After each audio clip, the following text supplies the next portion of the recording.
Hey everyone, Daniel Yoakum here with Geoprobe Systems. We're going to be talking to you a little bit about their new 8150 V3, specifically the breakouts that have been updated and the control arm. One of the nice features with the 8150 V3 breakouts is you now have adjustable pressure for clamping, which has drastically reduced marring on tooling and breakout time. You still have access to be able to raise and lower your breakouts as expected with the Geoprobe.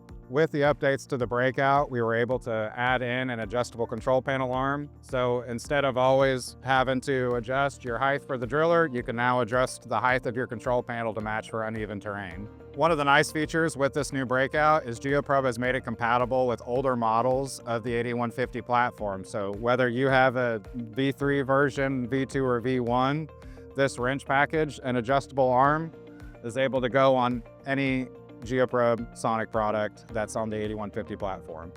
Should you have any questions, please give us a call or reach out to us online at geoprobe.com. Thank you.